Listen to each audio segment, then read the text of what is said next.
যদি দারিদ্র কোনো ব্যক্তির মানুষ নাম হতো তাহলে আমি তাকে ধরে হত্যা করতাম, কারণ দারিদ্র মানুষকে কুফরির দিকে নিয়ে যায়। রাসূলুল্লাহ সাল্লাল্লাহু আলাইহি ওয়াসাল্লাম বলেছেন, আল্লাহুম্মা ইন্নী আউযু বিকা মিনাল কুফরি ওয়াল ফাকর ওয়া আউযু বিকা মিন আযাবিল কবর।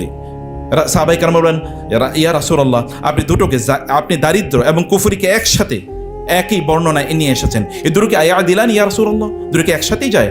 রাসূল বলেন, হ্যাঁ, এরা দুই টুইন ব্রাদার্স, এই দুটো একসাথে চলে। দারিদ্র এবং কুফরি, দরিদ্র লোকেরা তার কুফরির মধ্যে অনেক বেশি নিমজ্জিত হয়ে যায়, কারণ তারা ফ্রাস্ট্রেটেড হয়। আর ফ্রাস্ট্রেশন শয়তানের 1 নম্বর অস্ত্র হচ্ছে ফ্রাস্ট্রেশন। মানুষের মধ্যে ফ্রাস্ট্রেশন মানে হতাশা ঢুকিয়ে দেয়া, এবং হতাশ লোকেরা তখন আল্লাহর সাথে শিরক করে এবং কুফরি করে। দারিদ্র মানুষকে ওই দিকে পৌঁছে দেয়। আর এখান থেকে মানুষকে মুক্ত করার জন্য এটা দায় আছে আমাদের।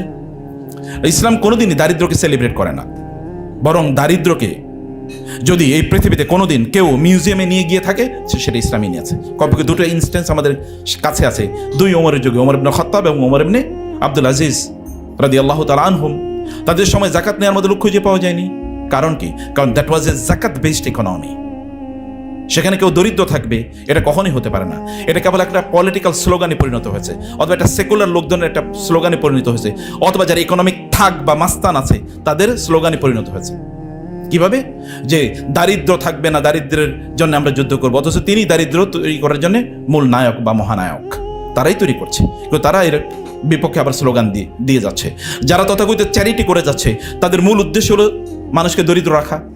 এবং এভাবেই করা হয়। আপনাকে কোনো একটা দেশ আপনাকে হয়তো বা কোনো এইড প্রদান করলো, এইটা বা কোনো এক ধরনের ইকোনমিক সাপোর্ট প্রদান করলো, সাথে সাথে বলে দিল এর কেবল ওই এখানকার যে জিনিস তুমি আমার দেশ থেকে পারচেজ করতে পারবা, অন্য জায়গা থেকে পারচেজ, মানে তুমি আমি তোমাকে এত টাকা দিলাম, 1 বিলিয়ন 2 বিলিয়ন আমি তোমাকে দিলাম, কিন্তু তুমি আমার কাছ থেকে অস্ত্র কিনতে হবে, অন্য কোনো কিছু কিনতে পারবা না। আবার অস্ত্র ব্যবহার করতে হলে আমার অনুমতি লাগবে।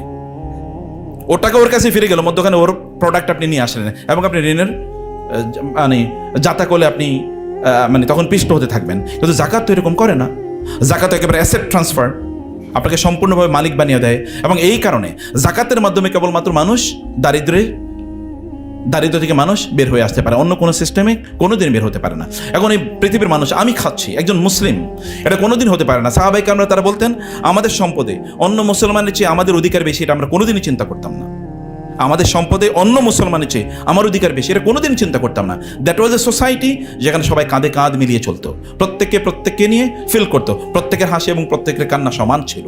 কিন্তু আমাদের এখন হাসি এবং কান্নাগুলো সমান না। আপনি ঘর থেকে বের হন, অনেক দামি জামা কাপড় পরে অথবা দামি গাড়ি নিয়ে, আপনার পাশেই বস্তি আছে, সেখানে লোকের আপনার দিকে তাকায় ওই কারুনের মতো, ইয়া লাইতানা মিসলা মা উতিয়া কারুন, হায় কারুনকে যা দেওয়া হয়েছিল তাও দিয়ে আমাদেরকে দেওয়া হতো। এরপরে আল্লাহ সুবহানাহু ওয়া তাআলা কারুনকে একেবারে ফাখাসাফনা বিহি ওয়া বিদারিহিল আরদ, তাকে এবং তার সম্পদ সহ আল্লাহ তাআলা জমিনের মধ্যে যখন পুঁতে দেন, তখন এই লোকেরা বলে, হায় আল্লাহ আমাদের বাঁচিয়েছেন, আমরা কারুনের মতো হই নাই। আমরা প্রত্যেকে এক একটা কারুনের মতো একটা শার্ক হয়ে গিয়েছি এই গোটা পৃথিবীতে। আপনি দেখেন কয়েকদল মানুষের কাছে, অল্প কয়েকজন মানুষের, আপনারা বলেন করোনা আমাদেরকে, কোভিড আমাদেরকে এমন একটা লেসন দেওয়ার কথা ছিল যে মানুষের সম্পদ এখন মোটামুটি মানুষ বুঝবে না, জীবনটা তো এরকম না, আমরা যে কোনো সময় বন্দী হয়ে যেতে পারি, জীবন চলে যেতে পারে। অতএব মানুষ রিয়েলাইজ করার কথা ছিল যে না, অন্যের প্রতি আমাদের কিছু করার দরকার, সেই সম্পদ আমাকে বাঁচাতে পারবে না। কিন্তু দেখা গেল করোনার পরে মানুষের ইকোনমিক ডিসপ্যারিটি আগের চেয়ে অনেক বেড়েছে। গরিবদের সম্পদ বরং ধনীদের হাতে আরো বেশি চলে গেছে। যেমন ইয়ের সময় হয়, যেমন রমাদান আসে, যেমন হয় রমাদান আসে আমাদেরকে শিক্ষা দিতে যে গরিবরা অথবা যাদের নাই তারা না খেয়ে থাকার কি কষ্টটা, এটা বোঝানোর জন্য। কিন্তু রমাদান আমরা এত পরিমাণে খাই, ওরা যে কোনোদিন কষ্ট করে সেটা আমাদের অনুভূতিতেই থাকে না, কারণ এত পরিমাণ খাই, খাওয়ার কারণে আমরা অসুস্থ হয়ে পড়ি। সন্ধ্যায় খাই, তারপরে আবার রাতে খাই, এরপরে সাহারি নাইট, ইফতার নাইট অথবা ইফতার পার্টি, সাহারি পার্টি, এরকম করে আমরা গোটা জিনিসটার যে এসেন্সটা আছে বা ফিলোসফি আছে, এটাকে আমরা ধ্বংস করে দিচ্ছি। প্রিয় ভাইরা বোনেরা, আমি লাস্ট 2-3টা পয়েন্টে আপনাদের কথা যেটা বলতে চাই, যে এখানে জাকাতকে ব্যক্তিগতভাবে জাকাত দিলে এটা অ্যাকসেপ্টেড হবে কিনা, এটাই কিন্তু ওলামায়ে কেরামের মত আছে। আবার বলছি এই পয়েন্টটা, ব্যক্তিগতভাবে কেউ যদি জাকাত দেয় তাহলে আদৌ তার জাকাত দেয়া হলো কিনা, এটা নিয়ে কিন্তু ইখতিলাফ আছে। অতএব আপনি জাকাত যখন ব্যক্তিগতভাবে দেবেন, আমি জানি না, উই আর ইন ডাউট, এবং পার্সোনালি আমিও খুবই ডাউটের মধ্যে থাকি তার জাকাতই আসলে দেওয়া হবে কিনা। কারণ ব্যক্তিগতভাবে জাকাত দিলে জাকাতের যে লক্ষ্য উদ্দেশ্য, এটা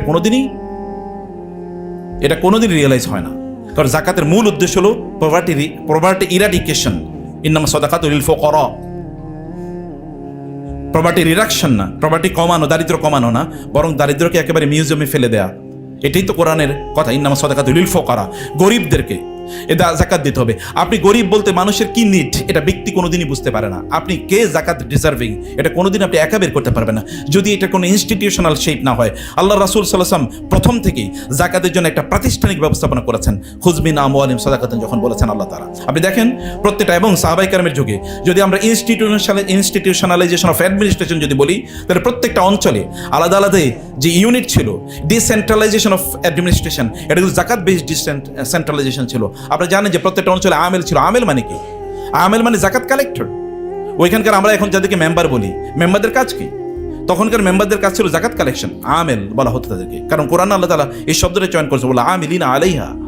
এবং দেখেন ওমর রাদিয়াল্লাহু তাআলার অ্যাডমিনিস্ট্রেশন, মানে যিনি অ্যাডমিনিস্ট্রেশন এই পৃথিবীর জায়ান্ট, গোটা পৃথিবী অ্যাডমিনিস্ট্রেশন তার কাছ থেকে শিখেছে। তিনি দেখেন প্রত্যেকটা অঞ্চলে, প্রত্যেকটা গ্রামের মহল্লার জন্য তিনি আলাদা করে আমেল নিয়োগ করেছেন। তাদের কাজ ছিল জাকাত কালেক্ট করা এবং জাকাতের পলিসি স্পষ্ট করে আল্লাহ তাআলা কোরআনে যেমন বলে দিয়েছেন, রাসূলুল্লাহ সাল্লাল্লাহু আলাইহি ওয়াসাল্লাম সাহাবায়ে কেরাম সেটা স্পষ্ট করে বলে দিয়েছেন। অতএব জাকাতকে ইনস্টিটিউশনে দিতে হবে। ইনস্টিটিউশনে না দিলে মানুষের পভার্টির বিভিন্ন লেয়ার্স এন্ড লেভেলস আছে। পভার্টি কেবলমাত্র খাদ্যের না, পানীয়ের না, কেবল জামা কাপড় না। পভার্টি কিন্তু তার চেয়ে আরো অনেক, আধুনিক যুগে পভার্টি তো আরো অনেক বেশি, বরং অনেক প্রপার্টি কেবলমাত্র অর্থনীতির কাছে। তার ঘরে টাকা আছে কিন্তু তার চিকিৎসার খরচ নাই, চিকিৎসার টাকা নেই তার, অথবা তার পড়াশোনার খরচ মানে টাকা নাই তার কাছে, অথবা এটা তো আরো মাছ মোর বিগার মানে পভার্টি। সেই পভার্টিকে অ্যাড্রেস করবে কে যদি ইনস্টিটিউশনাল শেপ না থাকে? মানুষের অর্থনীতির সাইজ যেহেতু আগের চেয়ে বেড়েছে, অতএব জাকাতও এটা প্রাতিষ্ঠানিক ব্যবস্থাপনা, স্কিল ম্যান পাওয়ার যদি এই কাজটা না করে, তাহলে এটা কেবলমাত্র মসজিদ মাদ্রাসা দিয়ে আপনি কোনোদিনই সমাধান করতে পারবেন না। হ্যাঁ, মসজিদ মাদ্রাসা আপনি দেবেন না, মসজিদে তো আর জাকাত দেওয়া যায় নাই, মাদ্রাসায় আপনি দেবেন বটে, কিন্তু মাদ্রাসায় আপনি কতটুকু জাকাত দেবেন? আমাদের তো একটা দর্শন আছে আমাদের মাঝে যে আমরা কেবল মসজিদ বানাতে চাই, মসজিদ বানালে জান্নাতুল ফেরদাউসে চলে যাওয়া যাবে। এত সহজ? মসজিদের আপনি টাকা কোত্থেকে দিয়েছেন? আপনার লক্ষ্য উদ্দেশ্য কি?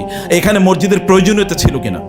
যে আপনারা যেমন এলাকায় কি করবেন, মানে 5-6টা বাড়ির পরেই আরেকটা মসজিদ, এই মসজিদের লোক 10 জন, ওই মসজিদে 5 জন, সেই টাকা আপনি আরো অন্যান্য অত্যন্ত প্রোডাক্টিভ কাজে আপনি ব্যয় করতে পারতেন। তাহলে বোঝা যাচ্ছে যে আমাদের প্রায়োরিটি সেন্স এটা কমে যাচ্ছে, প্রায়োরিটি শিফট করে ফেলেছি আমরা।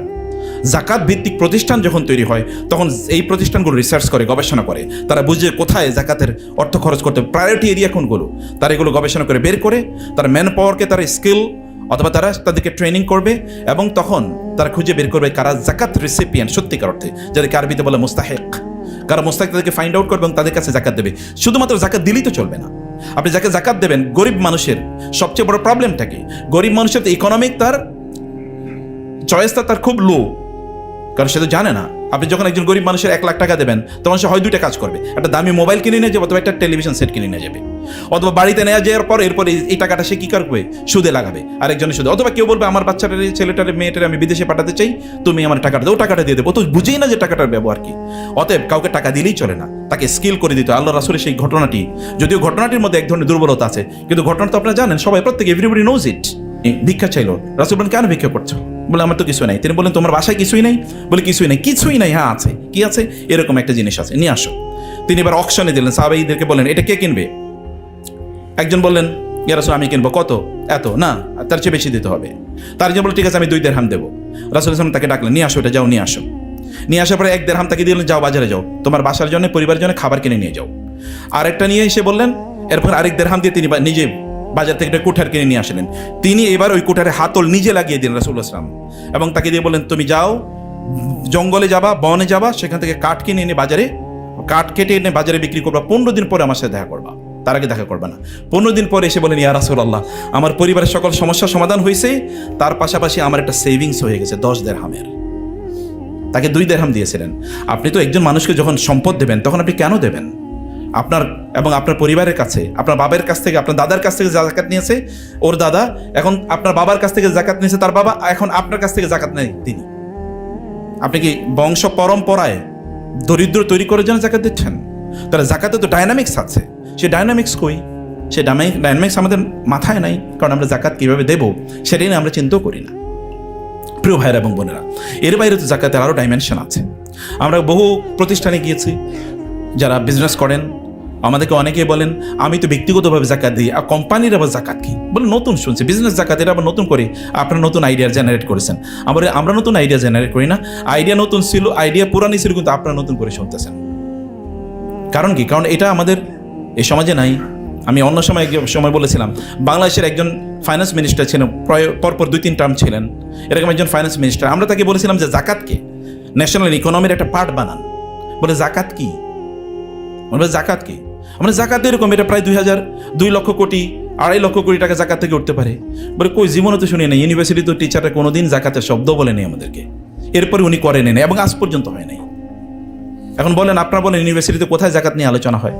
ইউনিভার্সিটি তো বহুত বাদ, মসজিদেই তো জাকাত নিয়ে আলোচনা হয় না। কারণ জাকাতের আলোচনা যারা করবেন তারা তো 10-15 মিনিটের বেশি কথা বলতে পারবেন না। অত জাকাত নিয়ে আলোচনা করলে এটা ঘন্টার পর ঘন্টা, এটা দিনের পর দিন আলোচনা করা যায়, এত বেশি ডাইমেনশন। যদি শুধু ফাইন্যান্সের উপর আলাদা ইউনিভার্সিটিতে আলাদা ডিপার্টমেন্ট থাকতে পারে, কখনো কখনো তো ফাইন্যান্স অ্যান্ড ইকোনমিক্স, কখনো ফাইন্যান্স অ্যান্ড অ্যাকাউন্টিং, কখনো ফাইন্যান্স অ্যান্ড আপনার ব্যাংকিং, এগুলো একসাথে চলে। এখন তো ফাইন্যান্স আলাদা ডিপার্টমেন্ট, ব্যাংকিং আলাদা ডিপার্টমেন্ট, ইকোনমিক্স আলাদা ডিপার্টমেন্ট, অ্যাকাউন্টিং আলাদা ডিপার্টমেন্ট। তাহলে জাকাত কেন একটা ডিপার্টমেন্ট হতে পারে না পৃথিবীতে? জাকাতের ইনস্টিটিউশনাল কোনো পড়াশোনাও নাই। আমরা যদি বলি একাডেমিক পড়াশোনাও কম, এটা বাংলাদেশের কথা বলছি, কিন্তু পৃথিবীব্যাপী আছে। আপনি যদি কুয়েতের জাকাত হাউসের কথা বলেন, $multi-billion এটা একটা ইন্ডাস্ট্রি, এটা একটা মানে এটা একটা প্রতিষ্ঠান। মানে আফ্রিকার দারিদ্রের বিশাল বড় অংশ তারা এখান থেকে তারা দূর করে, দারিদ্রকে তারা ডিল করে এইখান থেকে। এত হিউজ পরিমাণ সেখানে জাকাত কালেক্ট হয়। 9/11-এর পর এটা একটা বড় ধরনের প্রবলেম হয়েছে, জাকাত কালেকশন, জাকাত মোবিলাইজেশন এবং জাকাতের মানি ডিস্ট্রিবিউশন অ্যাক্রস বর্ডার, এটা একটা প্রবলেম হয়েছে। কিন্তু এখনও আমরা কেন জাগবো না? আমাদের যে পরিমাণ রিসোর্স আছে এটা কিন্তু কেবল মোবিলাইজ করা যায়। তাইলে মুসলমানদের সম্পদে, মুসলমানদের মধ্যে মানে দরিদ্র থাকবে তো চিন্তাও করা যায় না। মুসলিমরা না খেয়ে মারা যায় আর আমরা 5 স্টার হোটেলে খায়া ঘুরতেছি, এটা কেমনে হয় বলেন? তাহলে আমার মানে ব্রাদারহুড সেন্স কই? মুসলিমদের প্রতি আমার ভালোবাসা কই? এগুলো কি জিজ্ঞাসিত হবে না মনে করছেন আপনারা? আমরা কি মনে করছি যে এগুলোর জন্যে, তোমরা কি মনে করছো আন্নাকুম লা তুসআলুন, তোমাদেরকে প্রশ্ন করা হবে না? না, অবশ্যই প্রশ্ন করা হবে, এগুলোর ব্যাপারে অবশ্যই জিজ্ঞাসা হবেই। আমরা জাকাত দেয়া মানে হচ্ছে আমাদের নিজের প্রতি ইহসান করা। জাকাত দেয়া মানে হচ্ছে আমাদের সম্পদকে প্রোটেকশন প্রদান করা। জাকাত দেয়া মানে হচ্ছে আমাদের পরবর্তী প্রজন্মের জন্য রেখে যাওয়া।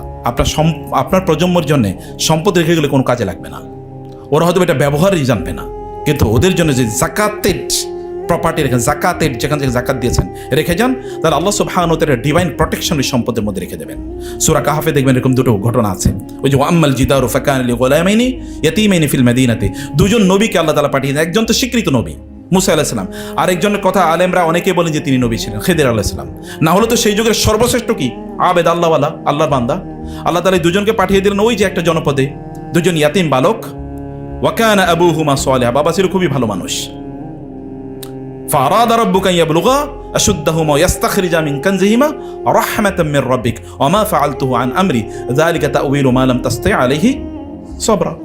আল্লাহ সুবহানাহু ওয়া তাআলা বলেছেন ওই যে দুই যে ইয়াতিম বালক, তাদের বাবা ছিল খুব ভালো দিনদার, এবং তার বাবা মা যখন মারা গিয়েছে তখন তাদের কিছু প্রপার্টি ছিল, এগুলো জাকাতের, এগুলো মাটির নিচে রেখে গিয়েছে, এবং বাচ্চাগুলো তাদের ঘরটা প্রায় ভেঙে যাচ্ছিল।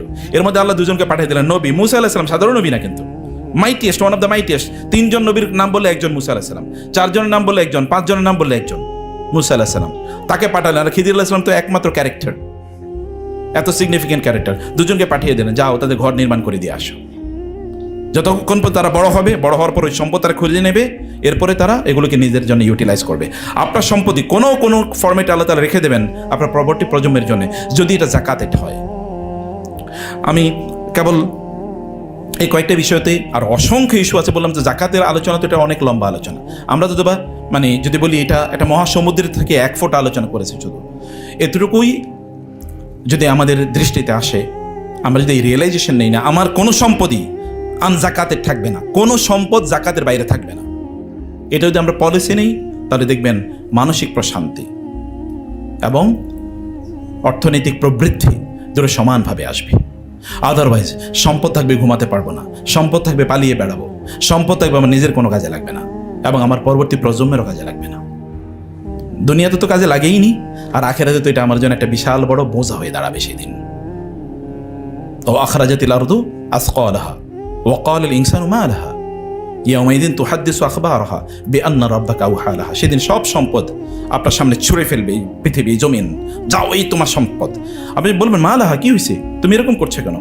তখন জমিন বলবে বিআন্না রাব্বাকা ফাল, আল্লাহ বলেছেন তুমি যে সম্পদ এর মধ্যে রেখে গিয়েছো এগুলো তুমি জাকাত দেও নাই, এগুলো তোমার সামনে ছুঁড়ে ফেলতে, সেদিন ছুঁড়ে ফেলবে। আপনি বলবেন এগুলো দূর করে এগুলো আমার কাছ থেকে, আপনি চিৎকার করবেন, কিন্তু সেদিন দূর হবে না, ওগুলোই আপনাকে।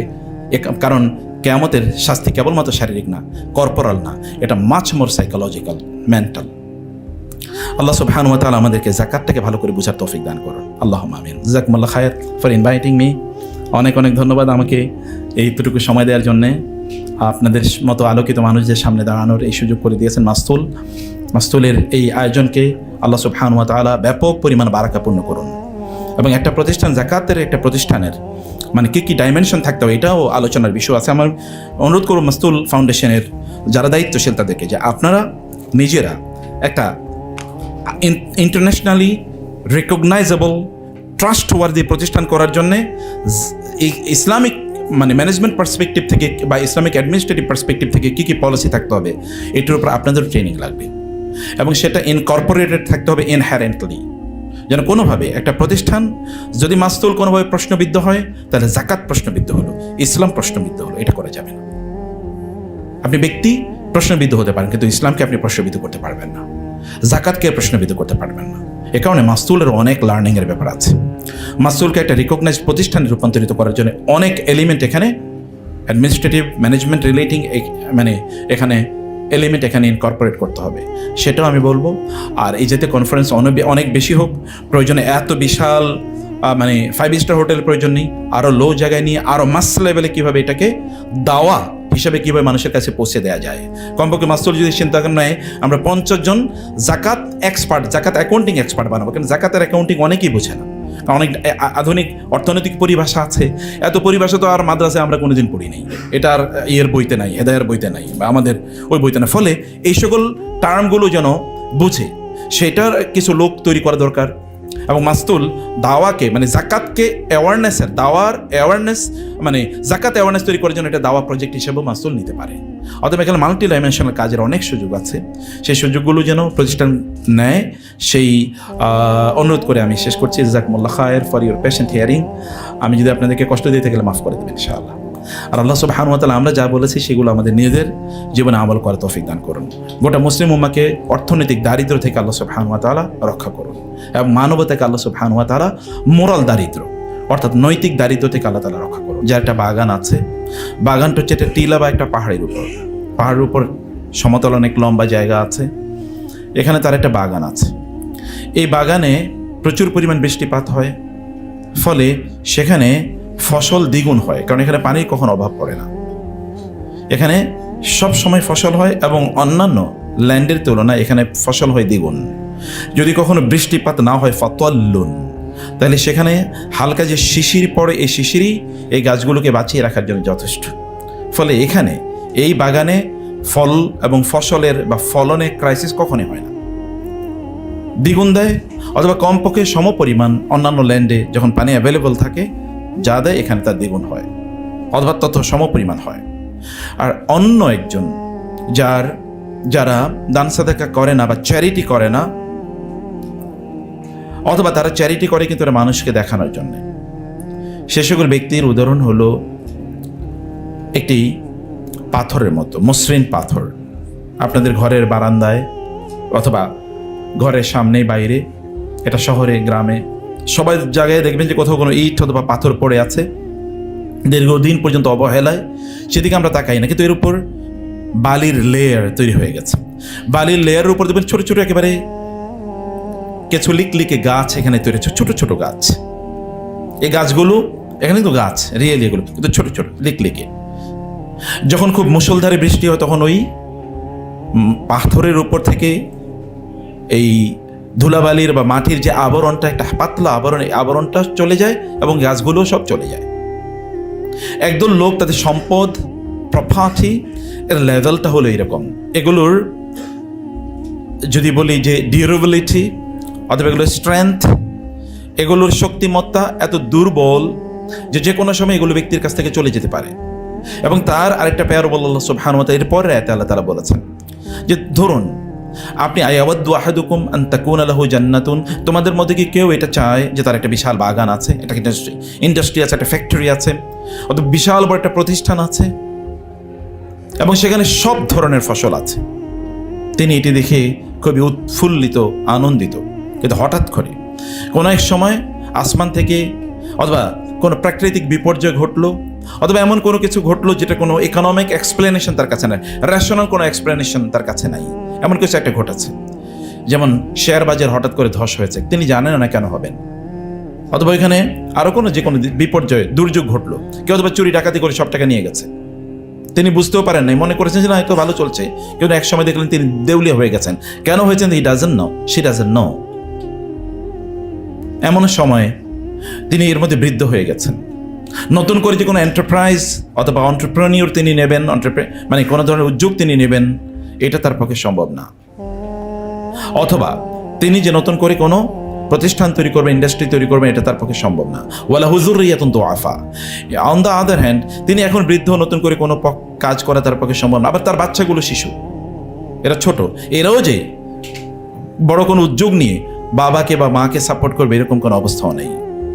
আল্লাহ সুবহানাহু ওয়া তাআলা বললেন, আমি তোমাদেরকে দুটো উদাহরণ দিলাম। এর আগে একটি উদাহরণ, সেই উদাহরণের মধ্যে দুটো পার্ট আছে, পরের দুটো উদাহরণ।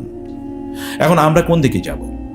আমরা কি সেখানে যাব যেখানে আমাদের আমাদের ইন্ডাস্ট্রি, আমাদের ফ্যাক্টরি, আমাদের অর্থনৈতিক কার্যকলাপগুলো বা আমাদের টাকা পয়সা, এগুলো যা কিছু আছে, আমাদের বিজনেস অ্যান্ড হাউস, এগুলো হচ্ছে কোনো একটা টিলা বা পাহাড়ের উপর থাকা কোনো একটা বাগানের মধ্যে, যেখানে সব ধরনের ফসল হয় এবং এত বারাকা, অন্যান্যরা যা পায় তার দ্বিগুণ আমি পাই।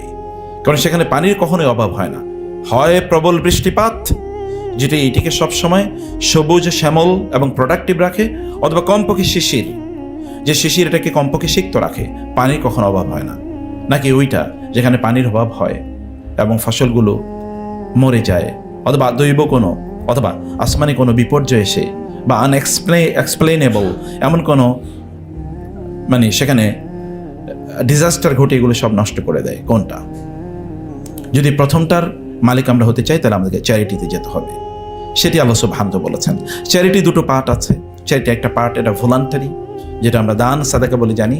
আর একটা পার্টকে তো আল্লাহ সুবহানাহু ওয়া তাআলা ফরজ করে দিয়েছেন, বাধ্যতামূলক করে দিয়েছেন, এবং আল্লাহ তাআলা বলেছেন সেটি আমাদের নয়, বরং ওয়াফি আমওয়ালিহিম হাক্কুম মা'লুম লিস-সাইলি ওয়াল মাহরুম ওয়াল্লাযীনা ফি আমওয়ালিহিম হাক্কুম মা'লুম লিস-সাইলি ওয়াল মাহরুম। একদল লোক যারা ঈমানের দাবি করে, ঈমানের দাবিতে তারা তখনই সত্যবাদী হবে যখন তারা স্বীকার করবে তাদের সম্পদে অন্যদের অধিকার আছে, কারণ এটা আল্লাহ বলেছেন। এবং দিস ভেরি ন্যাচারাল সিএসআরের নামে এখন অন্যরা এটা স্বীকার করে নিচ্ছে, সেকুলারে স্বীকার করছে যে সিএসআর মানে হচ্ছে আপনাকে দিতে হবে, তার মানে হচ্ছে আপনার সম্পদে অন্যদের অধিকার আছে। সেটি যে কোনো কারণে হোক না কেন আমরা দিতে পারি না। এটা বিভিন্ন কারণে। বাংলাদেশের এক অবস্থা চিন্তা করে দেখেন, বাংলাদেশের যেহেতু এমপ্লয়ার মার্কেট, এটা এমপ্লয়িজ মার্কেট না। Employees doesn't have any choice, কারণ সেখানে তিনি চাকরি চলে গেলে তার আরেকটা চাকরির জন্য তাকে হয়তো বা কত বছর তাকে ঘুরতে হয় অন্য জায়গায়। এমপ্লয়ি চাকরির মুখাপেক্ষি না, বরং এমপ্লয়ারের মুখাপেক্ষি। কিন্তু এটা যেহেতু এমপ্লয়িজ মার্কেট, ফলে এখানে আপনি কোনো একজন এমপ্লয়িকে নিলেন, তার বেতন হওয়া দরকার তো কমপক্ষে 50,000 টাকা, আপনি তাকে দিলেন 10,000 টাকা বা 20,000 টাকা, এরকম কিছু দিয়েছেন। অন্য প্রেক্ষাপটে তার এরকমই হওয়া দরকার ছিল। এটা ইনজাস্টিস হচ্ছে। আপনি এত বেশি প্রফিট করেছেন, আপনার গ্রোথ হয়েছে, এটা হচ্ছে এক্সপোনেনশিয়াল, আকাশচুম্বী। কিন্তু যিনি আপনার পাশেই আছেন অথবা আপনার যিনি সার্ভিস দিচ্ছেন, যাদের উপর ভিত্তি করে আমরা বড় হচ্ছি, তাদের কিন্তু সেই আগের মতো অবস্থা আছে, কোনো পরিবর্তন হয় না। কোনো না কোনোভাবে এক ধরনের জুলুম হচ্ছে। যেমন ব্যাংকগুলো যেটা নেয়, আপনি জানেন যে ব্যাংক এক ধরনের মানে সার্ভিস চার্জ নামে অথবা এই যে লেট ফি নামে এক ধরনের চার্জ তারা নিয়ে থাকে। এটা তো কোনো অবস্থায় যায় না, এটা তো হারাম। কিন্তু তারপরও ব্যাংক এটা ডাউটফুল ইনকাম আকারে রাখে এবং এটা চ্যারিটি আকারে তারা দিয়ে দেয়। ওটা দিতেই হবে, এটা আপনার না, এটা আপনি খেতেই পারবেন না। এরকম যে অনেক রিজন আছে। তা আমাদের সম্পদে এরকম ডাউটফুল কিছু এরিয়া আছে, এই এরিয়াগুলো মালিক আমরা না, এগুলো আমাদেরকে বের করে দিতে হয়। এটা এক ধরনের মানে আমাদের শরীরে যেমন টক্সিক কিছু জিনিস থাকে, এগুলোকে বের করে দিতে হয়, ডিটক্স করতে হয়। জাকাতে কিন্তু এটা ডিটক্সেশন, এটা ডিটক্সিং সিস্টেম। যখন আমরা এটা করি না, তখন এটা ক্যান্সারাস এক ধরনের সেল আমাদের মধ্যে ডেভেলপ করে, যেটাকে আমরা লোভ হিসেবে জানি। আলহাকুমুত তাকাসুর হাত্তা যুরতুমুল মাকাবির। যখন লোকের হাজার কোটি টাকা থাকার পরেও অন্যদের টাকা লুট করে এবং যাদের টাকা লুট করে তারা গরিব মানুষ, তখন ওরা রক্তাশোষা, তখন তারা জাকাত দেয় না, কারণ তাদের অন্তরে সম্পদের প্রতি ভালোবাসা তৈরি হয়েছে। এখান থেকে তারা বের হতে পারে না। লোভ, আল্লাহ সুবহানাহু ওয়া তাআলা has guaranteed that he will fulfil your needs, but he has never guaranteed that he will fulfil your greeds. আল্লাহ আপনার নিড, আপনার যা প্রয়োজন আছে তা পূর্ণ করবেন, কিন্তু আপনি গ্রিড তো আল্লাহ পূর্ণ করবেন না। গ্রিড কামস ফ্রম শয়তান and needs will be fulfilled by Allah subhanahu wa ta'ala. এই গ্রিড থেকে আমরা বাঁচতে পারি কেবলমাত্র যাকাতের মাধ্যমে। এই কারণে আল্লাহ তাআলা বলেছেন যে খুয মিন আমওয়ালিহিম সাদাকাতান তুতাহহিরুহুম ওয়া তুযাক্কিহিম বিহা। আপনি যখন যাকাত তাদের কাছ থেকে নেবেন তখন আপনি এর মাধ্যমে তাদেরকে মূলত পিউরিফাই করবেন। এই পিউরিফিকেশন অফ আওয়ার সোলস, আমাদের আত্মা মূলত পবিত্র হয় এর মাধ্যমে। তখন অর্থের প্রতি আমাদের দৃষ্টিভঙ্গিটা পরিবর্তন হয়ে যায়। তখন সম্পদই আপনাকে লোভাতুর করে ফেলে না যে আপনি থাকা সত্ত্বেও অন্যের প্রতি আপনি দৃষ্টি দেন। যেমন আমেরিকার রাষ্ট্র ব্যবস্থা বাংলাদেশের চেয়ে কমপক্ষে 50-55-60টার মতো সমান হবে, তারপর একটা গ্রিনল্যান্ডের উপর তার একটা দৃষ্টি পড়ে, ওইটা তার লাগবেই। তারপরেও ওই যে আরেকটা দেশের খনিজ সম্পদ তার দখল করতে হবে, ভেনিজুয়েলা, এবং ওইখানকার মানে প্রাইম মিনিস্টারকে জোর জবরদস্তি করে কিডন্যাপ করে নিয়ে যায়। এটা এরকম একটা মাস্তানি সিস্টেম তখন ডেভেলপ করে। যদি মানুষের মধ্যে চ্যারিটি, জাকাত ইত্যাদির চিন্তা চেতনা যদি না থাকে, তখন এটা তার মধ্যে ডেভেলপ করে। এটা থেকে আপনি নিচে বেঁচে যান যখন আপনি জাকাত দেন। এই কারণে জাকাত হচ্ছে আপনি নিজের প্রতি জাস্টিস, জাকাত না দেওয়া হচ্ছে নিজের প্রতি ইনজাস্টিস। আল্লাহ সুবহানাহু সেই কথা বলেছেন, মান আমিলা সালিহান ফালিনাফসি ওয়া মান আসা ফাআলাইহা। আমরা যদি জাকাত না দেই তাহলে আমরা we are doing injustice to ourself. কোরআনে সেই বর্ণনা তো আমরা জানি, হাদিসে সেটা আছে। আল্লাহ সুবহানাহু ওয়া তাআলা বলেছেন যে সকল ব্যক্তি আল্লাযিনা ইয়াকনিজুনা যাহাবা ওয়াল ফিদ্দাতা ওয়া লা ইউনফিকুনা ফি সাবিলিল্লাহ ফাবাশশিরহুম বিআযাবিন আলীম ইয়াওমা ইউহমা আলাইহা ফি নারি জাহান্নামা ফাতুকওয়া বিহা জিবাহুহুম ওয়া জুনুবুহুম ওয়া যুহুরুহুম হাযা মা কানাসতুম লিআনফুসিকুম ফাযুকু মা কুনতুম তাকনিজুন। আল্লাহ সুবহানাহু ওয়া তাআলা সেদিন যেই সম্পদগুলো আনজাকাতেড সেগুলোকে আল্লাহ সুবহানাহু ওয়া তাআলা কিয়ামতের দিন জাহান্নামের আগুনে পড়িয়ে সেগুলো দিয়ে আমাদের শরীরের বিভিন্ন অঙ্গ প্রত্যঙ্গগুলোকে পুড়িয়ে দেবেন এবং বলা হবে, সম্পত্তি বলবে হাযা মা কানাসতুম লিআনফুসিকুম আনা কানজুক আনা মালুক, আমি তোমার সেই সম্পদ যেগুলো তুমি আনজাকাতেড রেখেছো, এখান থেকে তুমি যাকাত দাও নাই, এগুলো এবং এগুলো দিয়ে সেদিন শাস্তি দেওয়া হবে। এবং আপনারা জানেন ব্যক্তি যেটার অন্যায় করে সেটাই দিয়ে তাকে শাস্তি দেওয়া হয়। এটা হলো ইসলামের প্রিন্সিপাল, মূলনীতি। তা আমরা যে সম্পদ রেখে যাচ্ছি এটা কার জন্য রেখে যাচ্ছি? যেটা থেকে আমি জাকাত দিই না, এটা কার জন্য? এটা ব্যক্তিগতভাবে আমার মধ্যে টক্সিক তৈরি করে, এটা ব্যক্তিগতভাবে আমার মধ্যে ক্যান্সারাস সেল তৈরি করে, এবং এটা ব্যক্তিগতভাবে আমাকে ক্ষতিগ্রস্ত করে। আর যখন আমরা জাকাত দিই তখন ওই সম্পদ আমার কাজে লাগে। ব্যক্তির নিজের কাজে যদি নিজের সম্পদ না লাগে তার চেয়ে বড় দুর্ভাগা কে হলো? আপনি নিজে ইনকাম করছেন, but it is not benefiting you neither in this world not in the hereafter. এই দুনিয়াতেও না, আখিরাতেও না। তাহলে ওই ব্যক্তির চেয়ে সবচেয়ে হতভাগার কে? এবং কিয়ামতের দিন সে ব্যক্তি সেটা বলতেও থাকবে যে আমি এটি করেছি। সম্মানিত ভাইরা এবং বোনেরা, জাকাত দেওয়া মানে হচ্ছে আরেকজনের অধিকার তাকে প্রতিষ্ঠিত করা, তার অধিকার তাকে প্রদান করা। আর জাকাত দেওয়া মানে হচ্ছে নিজের প্রতি সার্ভিস দেওয়া, নিজের প্রতি ইহসান করা, নিজের প্রতি ইহসান করা। কিয়ামতের দিন যখন আমরা হিসাবের নিকাশের জবাবদিহিতার মুখোমুখি পড়বো তখন আমরা বলবো হায় ভুল করেছিলাম। সেই দিন হয়তো আমি জাস্টিস করার চেষ্টা করবো নিজের প্রতি, সেদিন আমি নিজেই বলবো আমি নিজের প্রতি জুলুম করেছি। আল্লাহ সুবহানাহু সেই কথা বলেন, ওমা যালামাহুমুল্লাহ ওয়ালাকিন কানু আনফুসাহুম ইয়াজলিমুন। তারা তাদের নিজেদের প্রতি জুলুম করেছে, আল্লাহ তাদের প্রতি জুলুম করেন নাই। ফলে ব্যক্তি তার নিজের প্রতি জুলুম করে যখন তিনি জাকাত প্রদান করেন না। জাকাত যদি আমরা না দিই তখন জাকাত আমরা নিজেরা খাই, আমাদের সম্পদের জাকাত আমরা খাই। আর আল্লাহ সুবহানাহু ওয়া তাআলা ইহসান কি লেভেলের, যে আল্লাহ সুবহানাহু ওয়া তাআলা জাকাত কেবল আমাদের সম্পদে আমাদের যত ধরনের প্রয়োজন আছে সকল প্রয়োজন মেটানোর পর আমাদের কাছে যদি একটা নেশাব পরিমাণ সম্পদ থাকে তাহলে সেখান থেকে মাত্র 2.5% দিতে আল্লাহ তাআলা বলেছেন। এবং সেগুলো আমাদের ক্লোজ সার্কেলে যারা আছে, priority should be given to our family members, মানে একেবারে ক্লোজ প্রক্সিমিটিতে যারা আছে ইন টার্মস অফ মানে যাদের ব্লাড রিলেশন আছে তাদের প্রতি। কেবল ব্যক্তি তার উপরে এবং নিচে যারা আছে, যেমন তার বাবা মা এবং তার সন্তান বা নাতিপুতি, এদেরকে তিনি দিতে পারবেন না, কিন্তু তার বোনদেরকে দিতে পারবেন, ভাইদেরকে দিতে পারবেন, এমনকি বোনেরা স্ত্রীরা তাদের স্বামীদেরকে পর্যন্ত জাকাত দিতে পারবেন। আল্লাহ সুবহানাহু ওয়া তাআলা এটাকে বলেছেন যে তোমাদের যখন তাদের ইয়াসআলুনাকা মাযা ইউনফিকুন কুল মা আনফাকতুম মিন খায়রিন ফালিল ওয়ালিদাইনি ওয়াল আকরাবিন, সবচেয়ে নিকটবর্তীদের জন্য এটা ব্যয় করতে আল্লাহ তাআলা বলেছেন। ফলে জাকাতের মাধ্যমে কেবলমাত্র আমরা চ্যারিটি করি এরকম না, বরং আমাদের রিলেশনটাকে, আমাদের আত্মীয়স্বজনের সাথে আমাদের যে রিলেশন সম্পর্ক সেটাকে আমরা অনেক বেশি শক্তিশালী করে স্ট্রেনথেন করি। এবং জাকাতের মাধ্যমে আমরা যখন 2.5% জাকাত প্রদান করি তখন এর মাধ্যমে আমাদের সম্পদের মধ্যে আমরা প্রবৃদ্ধি ঘটাই। এই সূরাতেই ঠিক এর আগের আয়াতে আল্লাহ তাআলা বলেছেন, মাসালুল লাযিনা ইউনফিকুনা আমওয়ালাহুম ফি সাবিলিল্লাহি কামাসালি হাববাতিন আনবাতাস সাবআ সানাবিলা ফি কুল্লি সুমবুলাতিন মিয়াতু হাব্বা ওয়াল্লাহু ইউদাইফু লিমান ইয়াশা। বারাকা একটা ভিন্ন জিনিস। বারাকাকে কেবলমাত্র ভলিউমের মধ্যে সীমাবদ্ধ করে রাখলে চলবে না। বারাকা কখনো বিলিয়ন ট্রিলিয়নে হয় না। বারাকা হয় এটার ব্যবহারের ক্ষেত্রে, যে আপনার জন্য এটার ব্যবহার কতটুকু বা আপনার কাজে কতটুকু লাগবে, আপনার এই দুনিয়ার এবং আপনার আখিরাতের জীবনে আপনার কতটুকু কাজে লাগবে। বারাকাকে কেবলমাত্র আমরা মনে করি যে এটা কত সাইজ কত বেড়েছে, সাইজ এটা বাড়া কখনো কখনো এটা এক ধরনের রোগ যেটাকে আমরা অবেসিটি বলি।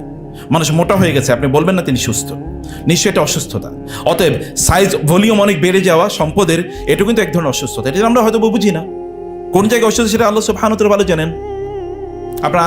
আমরা ধরেন প্রচুর পরিমাণ সম্পদের মালিক হলাম, কিন্তু এগুলোর মানে এত বেশি বেলুন ইকোনমি যেটাকে বলা আপনি জানেন, বেলুন ইকোনমি হচ্ছে এটা একটা ফানুস ইকোনমি। এর মধ্যে কেবল একটা নিডল যদি ঢুকিয়ে দেওয়া হয় তাহলে এটা বাতাস উড়ে যাবে এবং দেখা যাবে যেখানে কিছুই নাই আসলে। অতএব এইরকম বেলুন ইকোনমি হয়ে যায় যখন এটা আনজাকাতেড হয়, অথবা যখন এখানে জাকাত ইনহেরেন্টলি, জাকাত যখন এখানে পলিসির মধ্যে না থাকে। জাকাত দেয়া এটা আমাদের নিজের স্বার্থে, এবং আল্লাহ সুবহানাহু ওয়া তাআলা এটা জাস্টিসের উপর ভিত্তি করে করেছেন, এবং তিনি এটাকে বহু মাল্টিপ্লাই করে কেবল দুনিয়াতেই। আমি দেখেছি যারা জাকাত দেয় তাদের এত পরিমাণ তাদের প্রবৃদ্ধি দেখেছে। আই মাইসেলফ হ্যাভ উইটনেসড ইট, ব্যক্তিগতভাবে আমার নিজের জীবনেরও।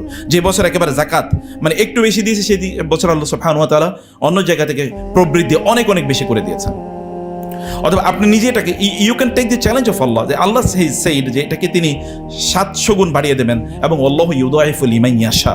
কিছু কিছু এলিট ক্লাসের লোক আছে আল্লাহর দৃষ্টিতে, যাদের জন্য আল্লাহ তাআলা এটাকে 700 পর্যন্ত সীমাবদ্ধ রাখেন না, বরং তার চেয়ে অনেক অনেক গুণ বাড়িয়ে দেন। এগেইন এটা কেবলমাত্র আপনি এই তথাকথিত অ্যাকাউন্টিং পরিভাষায় আপনি এটাকে হিসাব করলে চলবে না। এটাকে বারাকা, এর দুটো জিনিস আছে। বারাকার এক নম্বর অর্থ হচ্ছে, যেমন আরবরা বলে বারাকাল ইবিলু, তার মানে হচ্ছে এই উঠে বসে গেছে, এটা আর উঠবে না। তার মানে আপনার অর্থনীতির একটা ফাউন্ডেশন তৈরি হচ্ছে, এইটা কোনোদিনই নষ্ট হবে না। আপনার হয়তো কোনো এক সময় একটু লস হতে পারে, কিন্তু আপনি ঘুরে দাঁড়াবেন, একেবারে আপনি জিরো লেভেলের কোনো অবস্থায় চলে যাবেন না। আপনি কোনোদিন ব্যাংকরাপ্ট হবেন না। জাকাতের সম্পত্তি কোনোদিন ব্যাংকরাপ্ট হয় না, এটা অসম্ভব, ইম্পসিবল। কারণ এই বারাকা এর মধ্যে ইনহারেন্টলি ভাবে আছে। এবং 2 নম্বর হচ্ছে এটা আপনার বেনিফিটে প্রচুর পরিমাণ লাগবে। আপনি ইনকাম করেছেন, আপনার ব্যাপক বেনিফিট লাগবে। যেমন আপনার অসুস্থতায় আপনি এটা কাজে লাগাতে পারেন, আপনার প্রচুর টাকা আছে কিন্তু আপনি দেশেই থাকতে পারলেন না, পালিয়ে চলে গেলেন, তখন আপনি টাকা দিয়ে করবেন কি? এগুলো তো আপনার কোনো কাজে লাগছে না। আপনার অনেক পরিমাণ টাকা আছে, আপনার মা হসপিটালে ভর্তি এবং তার কোনো চিকিৎসায় আপনার এই টাকা কোনো কাজে লাগে না। আপনি হসপিটালে এমন রোগে আক্রান্ত যে এই টাকা আপনার কোনো কাজে লাগছে না, তাইলে এটা আপনার বেনিফিটে লাগবে। আপনার যতটুকু প্রয়োজন ততটুকু আপনার অর্থ দিয়ে কারো কাছে আপনার ভিক্ষা করতে হবে না, এবং আত্মসম্মান লুণ্ঠিত করতে হবে না। আপনার সম্মান, অনার, ডিগনিটি এটা কোনোদিনই কম্প্রোমাইজ হবে না যদি সেখান থেকে জাকাত দেওয়া হয়। দেন আল্লাহ জাকাত will protect your dignity and your honour. এটা আল্লাহ সুবহানাহু ওয়া তাআলা করবেন। এটা হচ্ছে খুয মিন আমওয়ালিহিম সাদাকাতান তুতাহহিরুহুম ওয়া তুযাক্কিহিম বিহা এবং ওয়াসাল্লি আলাইহিম। ইনহেরেন্টলি যারা জাকাত দেয় তারা আল্লাহ সুবহানাহু ওয়া তাআলার পক্ষ থেকে এক ধরনের রহমতের অধিকারী হন। ওয়াসাল্লি আলাইহিম, আল্লাহ রাসূল সাল্লাল্লাহু আলাইহি ওয়াসাল্লামকে আল্লাহ নির্দেশ দিলেন যারা জাকাত দেয় তাদের জন্য আপনি দোয়া করুন। ইন্না সলাতাকা সাকানুল লাহুম, কারণ এই কথা যদি মুমিনরা শুনে তখন তাদের অন্তরে প্রশান্তি তৈরি হয়। প্রিয় ভাইরা বোনেরা, জাকাতকে চ্যারিটির সাথে গুলিয়ে ফেললে হবে না, এবং জাকাতের যে সম্ভাবনা বাংলাদেশে আছে এটা হিউজ। যদি আমরা বুঝতে পারি, আজকের এই কনফারেন্সে আমরা যারা কয়েকজন আছি, আমরা যদি এটা বুঝতে পারি এবং এই নলেজ যদি আমরা অন্যদের কাছে ট্রান্সমিট করি, তাহলে জাকাতের একটা রেভলিউশন হওয়া সম্ভব। কিভাবে সম্ভব? জাকাত কেবল ওয়ান ডাইমেনশনাল না, জাকাতের 2টো ডাইমেনশন আছে আপনারা জানেন। এর মধ্যে একটা হচ্ছে কেবলমাত্র এই যেটাকে আমরা মানে ক্যাশ কারেন্সির কথা বলি, যেমন টাকা পয়সার সাথে যেটা হয় এটা। আরেকটা হচ্ছে যে ক্রপ কারেন্সি, অর্থাৎ যেটা আমরা